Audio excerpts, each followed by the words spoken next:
दोस्तों GST interview यानी कि जेन्युइन स्टूडेंट टेस्ट का जो इंटरव्यू होने वाला था, मैंने आप सबसे पहले अपनी वीडियो में बोला था कि भाई आने वाले टाइम में ये इम्प्लीमेंट होने वाला है और एम्बेसी जो है इंटरव्यू लिया करेगी। तो फाइनली एक दो बंदों के साथ ऐसा हुआ है कि भाई एम्बेसी से इंटरव्यू रिसेंटली आया है और मेरी उनसे बात हुई। आप सबसे पहले ये स्क्रीनशॉट देख सकते हैं जहां पर साफ आपको लिखा हुआ दिख रहा है कि भाई बंदे ने बोला है मेरा जो है जीएसटी का इंटरव्यू हुआ था और लगभग जो है 15 मिनट तक मेरी ऑडियो कॉल पर जो है इंटरव्यू हुआ। उसने मुझसे बात की, फिर मैंने उससे सारा कुछ पूछा।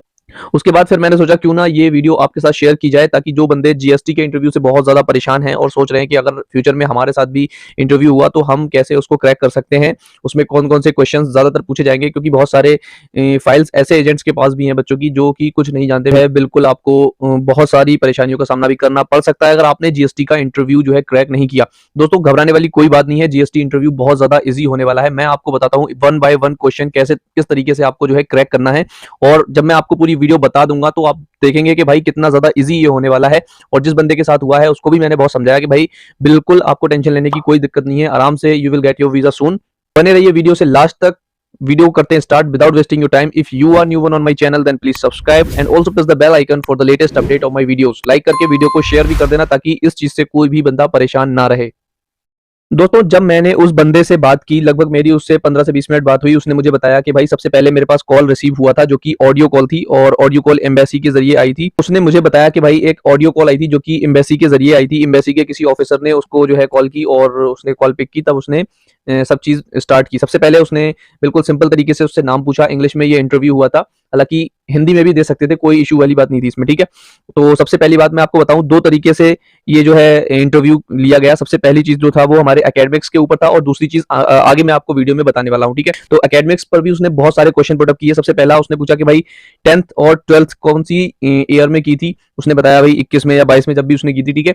10th कब की थी, कितनी कितनी परसेंटेज थी, ग्रेजुएशन कर रखी है तो आप ग्रेजुएशन के बारे में बताएंगे, ठीक है। ये मैंने आपको बताने के लिए लगा रखा है। अगर जो भी आपने 10-12 कर रखी है या ग्रेजुएशन कर रखी है उसके बारे में आपसे पूछा जाएगा कब किया था। उसके बाद उन दोनों के बीच में, तीनों के बीच में कोई गैप तो नहीं था, और जो है कौन कौन सी ईयर में आपने पास आउट किया है और कितनी कितनी परसेंटेज थी। एकेडमिक्स का ये सबसे पहला क्वेश्चन है जो बंदे से पूछा जाता है, ठीक है। बाकी डेट ऑफ बर्थ तो कंफर्म करने के लिए पूछते हैं, कोई इशू नहीं है। आइल्स का स्कोर हर बंदा बता देता है, उसमें भी कोई इशू नहीं है, ठीक है। दूसरी बात, उसने जो सबसे पहला दूसरा क्वेश्चन जो बंदे से पूछा वो ये था कि भाई फ्यूचर गोल्स क्या है आपके इस स्टडी को लेकर। जो आपने कोर्स, जैसे मान लीजिए बैचलर ऑफ बिजनेस ले रखा है, तो उसके फ्यूचर गोल्स क्या है आपके, मतलब आप इन फ्यूचर क्या बनना चाहते हैं, उस इस स्टडी को कंप्लीट करने के बाद आपका क्या मतलब थिंकिंग क्या है आपकी, ठीक है। तो उसने थोड़ा थोड़ा जैसे भी उससे हुआ एक्सप्लेन किया उसको कि भाई फ्यूचर में मैं इस चीज के बाद मार्केटिंग मैनेजर बनना चाहता हूँ, या जो भी उसके दिमाग में आया होगा उसने बोला मार्केटिंग मैनेजर बनना चाहता हूँ, इसका बहुत ज्यादा स्कोप है मेरे एरिया में।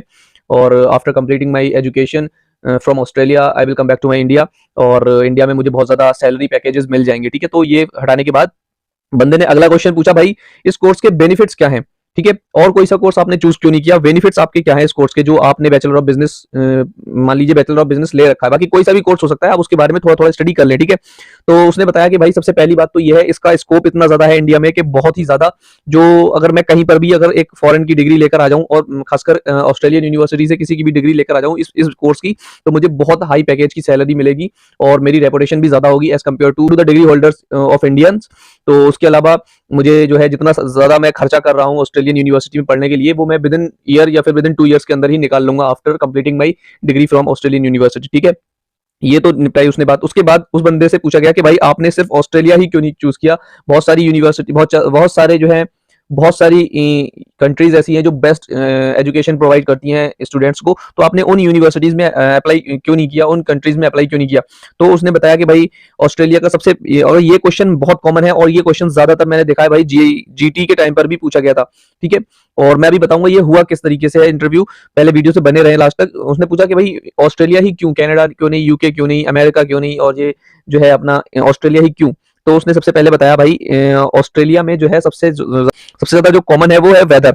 वेदर की वजह से मैं वहां जाना चाहता हूं, क्योंकि मुझे जो है कनाडा का वेदर बिल्कुल भी अच्छा नहीं लगता, वहां का वेदर मुझे बिल्कुल भी सूट नहीं करता। मैं जो है ऑस्ट्रेलिया के वेदर को बहुत ज्यादा पसंद करता हूं, क्योंकि वो जो है सेम एज इंडिया है, ठीक है। और बाकी अगर मैं बात करूँ यूके और अमेरिका की, तो वहाँ पर जो है बहुत ज़्यादा मेरा एक्सपेंसेस ज़्यादा थे एज़ कम्पेयर टू ऑस्ट्रेलिया। इस वजह से मैं वहाँ पर जाना नहीं चाहता हूँ यूके और ऑस्ट्रेलिया में। बाकी जो है वेदर की वजह से और ज़्यादा अच्छी यूनिवर्सिटी जो अच्छी क्वालिटी एजुकेशन प्रोवाइड करती है वो ऑस्ट्रेलिया में मुझे लगी। मैंने काफ़ी रिसर्च की, इसलिए मैं जो है ऑस्ट्रेलिया जाना चाहता हूँ, ठीक है। उसके बाद उन्होंने पूछा कि भाई चलो कोई दिक्कत नहीं है, आपकी यूनिवर्सिटी का नाम पूछा। अब यूनिवर्सिटी का नाम आई डोंट नो, मुझे नहीं पता कि भाई उसका क्या था, लेकिन उसने मुझसे बताया कि भाई यूनिवर्सिटी का नाम पूछा। तो यूनिवर्सिटी का नाम मैंने बताया, फिर बोला यही यूनिवर्सिटी आपने क्यों चूज़ की है, इसके अलावा कोई और सी क्यों नहीं? तो उसने बताया कि भाई इस यूनिवर्सिटी में सबसे पहला फैक्टर ये है, इस यूनिवर्सिटी को सिलेक्ट करने का, क्योंकि ये टॉप रैंकिंग 1 में आती है, ग्रुप 8 की यूनिवर्सिटी थी। ग्रुप 8 की यूनिवर्सिटी थी, यहाँ से जो है डिग्री लेने के बाद इंडिया में मैं बहुत ज़्यादा जो है हाई पैकेज की जॉब कर सकता हूँ। इवन मैं जो है फॉरेन किसी भी कंट्री में जॉब आसानी से कर सकता हूँ। दूसरी बात ये थी, उसने बताया कि भाई इस यूनिवर्सिटीज़ में मेरे और ज़्यादा फ्रेंड्स जो है मेरे सर्कल के हैं, वो वहीं रह रहे हैं, वहीं पढ़ रहे हैं, एंड वो कुछ लोग वहीं से निकले भी हैं और उनको बहुत ज़्यादा सैलरी पैकेजेस मिले भी हैं।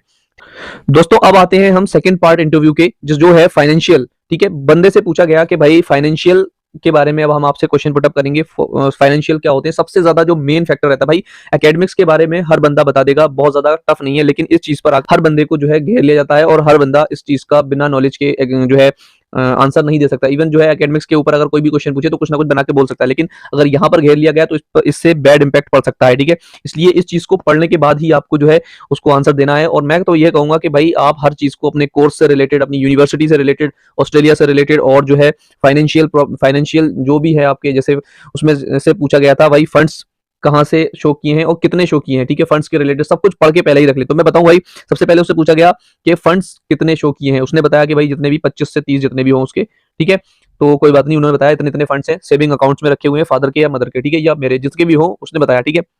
उस बंदे ने ऑलरेडी थोड़ा बहुत पढ़ रखा था, ये बहुत अच्छी बात थी, अदरवाइज उसको भी हिलगा लिया जाता। दूसरी बात उसने बोला कि भाई सोर्स ऑफ इनकम कहाँ से आई, मतलब जो आपने फंड शो कर रखे हैं वो सोर्स ऑफ इनकम बताइए उनका, वो कहाँ से आया पैसा इतना ज्यादा। तो उसने बताया कि भाई मेरे फादर का ये बिजनेस है और यहाँ से इतना इतना अर्निंग होती है, इस वजह से मैंने अपने फंड्स जो है 3 मंथ या 4 मंथ जो है ऑलरेडी होल्ड कर रखे हैं अकाउंट में, मेरे इतने पैसे पड़े हैं, ठीक है। दूसरी बात उसने पूछा टोटल एसेट्स कितनी है आपकी, जैसे कि एवोल्यूशन अकाउंट में पूछा जाता है। एवोल्यूशन अकाउंट होता है एक, या फिर होता है नेटवर्थ सर्टिफिकेट, ये आपने ज्यादातर देखा होगा नेटवर्थ सर्टिफिकेट में। इसमें भी पूछा गया कि भाई आपकी टोटल एसेट्स कितनी है, तो उसने बताई टोटल एसेट्स मेरी इतनी होती है, ठीक है।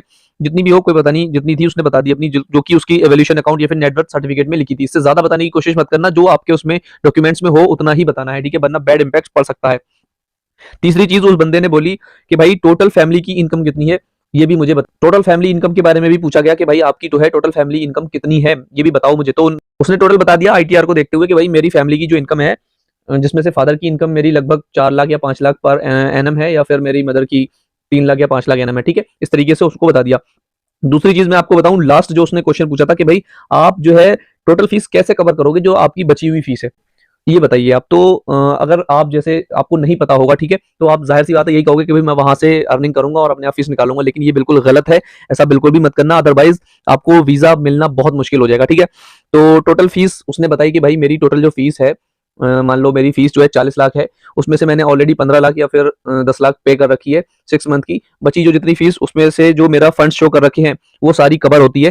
फंड्स में से भी मैं अपनी शो कर सकता हूँ, बाकी मेरी फैमिली बैकग्राउंड इतना स्ट्रांग है कि मैं आसानी से अपनी फीस पे कर सकता हूँ।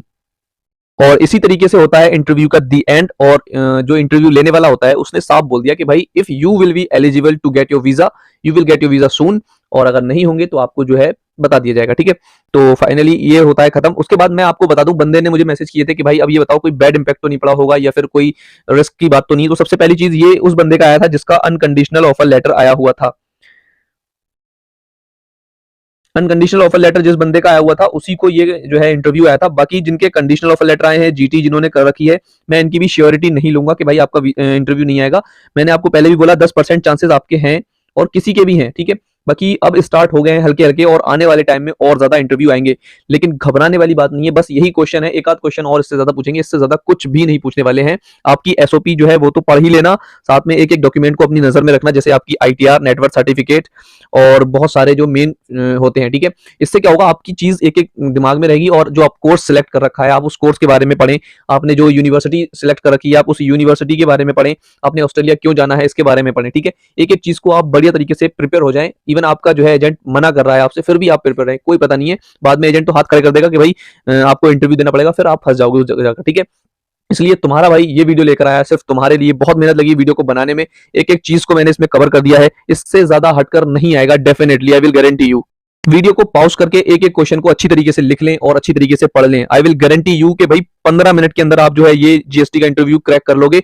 और अगर आपकी जीटी नहीं हुई होगी और जीएसटी का इंटरव्यू 15 मिनट में आपने ये क्वेश्चन अच्छी तरीके से प्रिपेयर करके बोल दिए, मैं डेफिनिटली बोल रहा हूँ वीज़ा 101% आएगा, गारंटी ले लेना मुझसे भाई। 110% इंशाल्लाह। बाकी वीडियो को शेयर ज्यादा से ज्यादा कर देना, लाइक शेयर कमेंट करते रहना, प्यारी प्यारी कमेंट आती है तो दिल खुश हो जाता है। Thank you very much. कोई बंदा परेशान नहीं होना, जीटी का इंटरव्यू जैसे होता था सेम जीएसटी का है, बस थोड़ा सा डिफरेंस है, फाइनेंशियल के ऊपर ज्यादा क्वेश्चन पुटअप किए जाएंगे, वो आपको मैंने बता दिए, आप अपने हिसाब से देख लेना। Thank you very much.